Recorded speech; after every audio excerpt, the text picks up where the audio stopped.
Hello dear students, welcome once again to this incredible platform of EduLover. Class 12 physics sample paper के question number 7 के solution में हम लोग पहुंच चुके हैं। अगर इसे प्रीवियस वीडियो आपने अभी तक नहीं देखा है तो कंप्लीट प्लेलिस्ट का लिंक मिलेगा आपको डिस्क्रिप्शन में। क्वेश्चन नंबर 7 क्या है? Define wave front. Wave front को हमें डिफाइन करना है। तो वेव फ्रंट क्या होता है? ठीक है, उसको डिफाइन करना है। सबसे पहले है कि draw the shape of refractive wave front, है ना। रिफ्रैक्टेड वेव फ्रंट का, है ना, ड्रॉ द शेप, उसका शेप ड्रॉ करना है। When the plane incident wave undergo refraction from optically denser medium to rare medium. ठीक है, कहां से? ठीक है, ऑप्टिकली डेंसर मीडियम से फिर हमें रेयर मीडियम में हमें देखने को मिलता है। Hence prove Snell's law of refraction, और उसके बाद स्नेल्स लॉ ऑफ रिफ्रैक्शन को हमें प्रूव भी करना है। तो चलिए सबसे पहले हमें क्या करना है? Define wave front. तो वेव फ्रंट को डिफाइन करते हैं। वेव फ्रंट, ठीक है, वेव फ्रंट को हम लोग डिफाइन करते हैं। वेव फ्रंट एक्चुअली में होता क्या है? तो इसको लिखेंगे इट इज डिफाइंड एज, ठीक है, यही डेफिनेशन आप वहां पर भी लिख कर आओगे अगर आता है। As the imaginary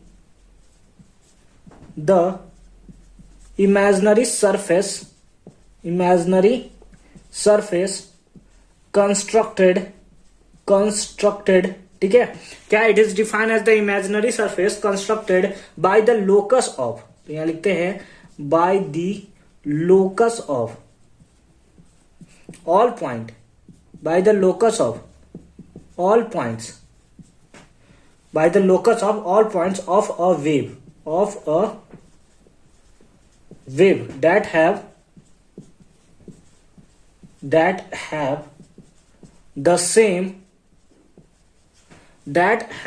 the same phase is called wave front.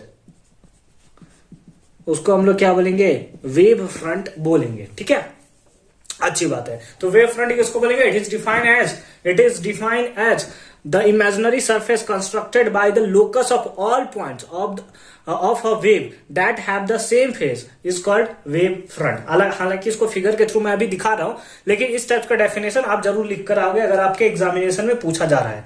ठीक है, ऐसे डायरेक्ट बोल दिया जाता है all locus of all points of a wave is called wave front, तो ऐसे भी लिखा जाता है, लेकिन ऐसे आप नहीं लिखोगे, आप इस टाइप से लिखोगे तो ज्यादा अच्छा लगेगा देखने में भी। ठीक है, अब इसके सेकेंड पार्ट में दिया हुआ है draw the shape of refracted wave front when the plane incident wave undergo इतना hence prove that Snell law of refraction. उसके साथ साथ स्नेल्स लॉ ऑफ रिफ्रैक्शन को भी प्रूव करना है। तो चलिए प्रूव करते हैं। इसके लिए हम लोग यहां पे फिगर ड्रॉ करते हैं, अच्छे से ड्रॉ करते हैं। ठीक है, ये हमने ऐसा फिगर बना लिया।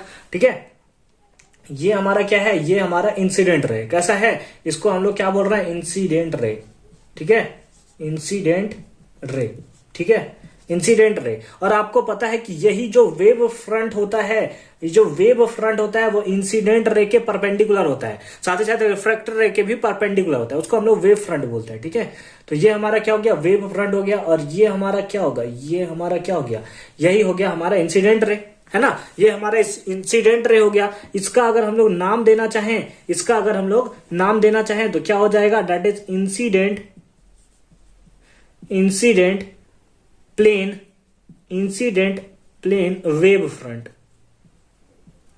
है ना, वेव फ्रंट। ठीक है, क्या हो गया? Incident plane wave front. आपको पता है कि यहां पे एंगल कितना बनेगा? 90 डिग्री। क्यों? क्योंकि वेव फ्रंट जो होता है वो इंसिडेंट रे साथ ही साथ रिफ्रैक्टेड रे दोनों को क्या होता है? परपेंडिकुलर होता है। यहां 90 डिग्री, तो यहां पर भी एंगल जो बनेगा कितना बनेगा? 90 डिग्री। उसको हम लोग नहीं बना रहे हैं। क्यों नहीं बना रहे हैं? क्योंकि यहां पे बहुत ज्यादा हॉचपॉच हो जाएगा। ठीक है, यहां पे हमने इसके परपेंडिकुलरली ऐसे नॉर्मल ड्रॉ कर लिया। नॉर्मल हमने क्या कर लिया? ड्रॉ कर लिया। तो यहां पे जो एंगल बनता है इंसिडेंट रे के साथ, दैट इज आई, और इसको हम लोग क्या बोलते हैं? Angle of incidence. कितना बोलते हैं? Angle of incidence. अगर ये एंगल आई है तो ये एंगल कितना होगा? बोलिए मेरे साथ, क्योंकि ये टोटल एंगल कितना है? 90 डिग्री। ये आई है तो ये कितना होगा? 90 माइनस आई। बोलिए होगा कि नहीं होगा? होगा कि नहीं होगा? बिल्कुल होगा। ठीक है, अच्छी बात है। यहां तक समझ आ गया? अच्छी बात है। ये जो हम लोग ले रहे हैं, लेट अस सपोज ये हमारा जो है वो है रेयरर मीडियम। कैसा है? Rarer medium. ठीक है, रेयरर मीडियम जिसका वेलोसिटी हमें v1 दिया हुआ है। ये हमारा है डेंसर मीडियम, है ना। ये कौन सा है, डेंसर मीडियम, और इसका वेलोसिटी हमें दिया हुआ है दैट इज v2।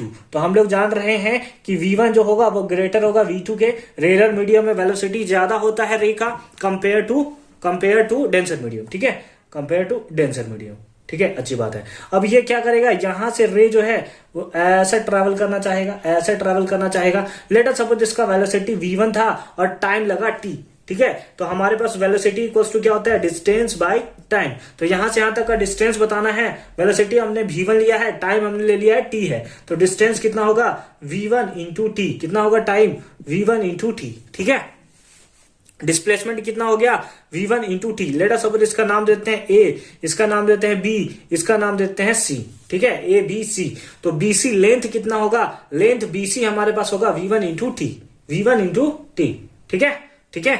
ये भी एंगल कितना होगा 90 डिग्री। ये तो सबको पता है, हमें भी पता था सर, आप कौन सा नया चीज बता रहे हो, ठीक है। अब हमारा जब ray of light rare medium से डेंसर मीडियम में जाता है, फिर से ध्यान से सुनेंगे, जब ray of light rare medium से डेंसर मीडियम में जाता है तो टुवर्ड्स द नॉर्मल बेंड कर जाता है, यानी इसको जाना चाहिए था ऐसा, लेकिन ये नॉर्मल की तरफ ऐसा बेंट हो जाएगा, ठीक है, ऐसा बेंट हो जाएगा। और इस एंगल को हम लोग क्या बोलते हैं, that is r, angle of refraction, ठीक है, ठीक है, अच्छी बात है। अब यहां पे रखकर हम लोग एक बना लेते हैं, यहां से आर्क, क्या बना लेते हैं, आर्क। तो आर्क कुछ इस टाइप से बनेगा, इस टाइप से हमारा आर्क बनेगा। ये हमारा क्या है, रिफ्रैक्शन वाला पार्ट है। तो ये वाला पार्ट से ये वाले पार्ट को हम लोग मिला देंगे। क्यों मिला रहे सर, क्योंकि ये है हमारा रिफ्रैक्टेड वेव फ्रंट। कौन सा है हमारा, इसको हम लोग क्या बोल रहे हैं, refracted wave front, refracted wave front, ठीक, इसको हम लोग क्या बोल रहे हैं, रिफ्रैक्टेड वेव फ्रंट। ये भी एंगल कितना होगा 90 डिग्री। मैंने आपको बताया ना, इंसिडेंट रे और रिफ्रैक्टेड रे दोनों वेव फ्रंट के साथ कितना बनाते हैं, 90 डिग्री का एंगल बनाता है। तो यहां पे अगर आप लिखना चाहो तो ऐसे बना सकते हो कि ये एंगल होगा 90 डिग्री। ये हो गया एंगल ऑफ हमारा रिफ्रैक्शन, ठीक है। इसका भी नाम दिया जाए कुछ ए बी सी, और इसका नाम दे देते हैं हम लोग डी। क्या नाम दे देते हैं, डी। अब लेटर सपोज करो इसका वेलोसिटी अलग है, इसका वेलोसिटी अलग है, इसका वेलोसिटी आपने v1 लिया था, इसका वेलोसिटी आपने v2 लिया था। तो हमने ले लिया v2 और यहां से यहां तक हमें डिस्टेंस फाइंड आउट करना है कि एडी डिस्टेंस कितना है, टाइम, जितना टाइम में ये यहां से यहां पहुंचा है वही टाइम में यहां से यहां तक पहुंचेगा, यानी टाइम सेम होगा। तो डिस्टेंस कितना हो जाएगा, v2 इंटू टी, यानी ये डिस्टेंस कितना हो गया, ये डिस्टेंस कितना हो गया, that is v2 into T, v2 into T, ठीक, ठीक, v2 इंटू टी, ये हमारा डिस्टेंस हो गया। अब देखिए ये एंगल कितना है आई, ये एंगल कितना है 90 माइनस आई। ये भी एंगल कितना बनाता है, 90 डिग्री बनाता है। नॉर्मल जो है इसके साथ कितना बनेगा 90, ये 90 माइनस आई, तो ये एंगल कितना होगा आई, ठीक, ठीक, समझ आ गया, समझ आ गया, अच्छी बात है। यहां पे देखो ये एंगल टोटल कितना रहेगा, टोटल एंगल 90, यहां से बना लिया आर, तो ये कितना होगा, बिल्कुल 90 माइनस आर, कितना हो गया 90 माइनस आर। ये 90 माइनस आर, तो ये कितना होगा आर, ये कितना होगा आर। समझ गए ना, समझ गए ना, तीनों एंगल का सम कितना होता है 180 होता है, ठीक है। अब मिटा दिया जाए, इधर इधर मिटा दिया जाए, अच्छी बात है, अच्छी बात है। अब यहां पे हम लोग लिखेंगे, क्या लिखेंगे, इन ट्रायंगल इन ट्रायंगल कौन सा, ए बी सी है ना, A B C, in triangle A B C, A B C, ठीक है। एंगल कहाँ है आई, आई के सामने वाले साइड को क्या बोलते हैं, परपेंडिकुलर, और जिससे कनेक्टेड इधर वाले साइड को ये बेस, और ये हो गया हाइपोटेनस। तो हम लोग निकाल लेते हैं साइन आई इक्वल्स टू क्या होता है, परपेंडिकुलर बाय हाइपोटेनस, इसके सामने वाला साइड परपेंडिकुलर, यानी कि v1 into t divided by hypotenuse कौन सा है, AC, ठीक है। साइन आर हम लोग निकाल लेते हैं, sine r perpendicular by base, r angle ये परपेंडिकुलर कितना है, v2 into t divided by hypotenuse, ये परपेंडिकुलर, ये एंगल लगा हुआ है, तो यानी कि ये हमारा बेस हो गया, ये हाइपोटेनस हो गया। हाइपोटेनस कौन सा है, AC। नाउ अब यहां से हम लोग निकाल लेंगे sine I by sine R, sine I divided by sine R, sine I divided by sine R. तो sine I divided by R, AC से AC मर जाएगा, तो हमारे पास क्या आ गया, v1 into t divided by v2 into T, है ना, v1 into t divided by v2 into T. AC से AC तो मर जाएगा, तो हमारे पास आ जाएगा म्यू 1 से लेकर 2 तक, और यही क्या होता है, रिफ्रैक्टिव इंडेक्स होता है, और इसी को हम लोग क्या बोलते हैं, स्नेल्स लॉ बोलते हैं, ठीक है। क्या बोलते हैं इसको हम लोग, Snell's law, Snell's law. I hope कि ये क्वेश्चन आपको बहुत अच्छे तरीके से समझ में आया होगा और किस तरह से हमने इसको डिराइव किया, कैसे इसको हमने प्रूव किया, ये भी आपको टोटली क्लियर होगा। तो आई होप कि कहीं भी कंफ्यूजन नहीं होगा इस क्वेश्चन नंबर 7 में। किसी तरह का हमने यहाँ पे डाउट्स आपके लिए नहीं छोड़ रखा है। कहीं भी आपको प्रॉब्लम होता है आप हमें कमेंट सेक्शन में जरूर बताएंगे। मिलते हैं आपसे नेक्स्ट वीडियो में, तब तक के लिए अच्छे से पढ़ाई करते रहिए। क्वेश्चन नंबर 8 बहुत जल्दी आने वाला है। कंप्लीट प्लेलिस्ट का लिंक मिलेगा आपको डिस्क्रिप्शन में।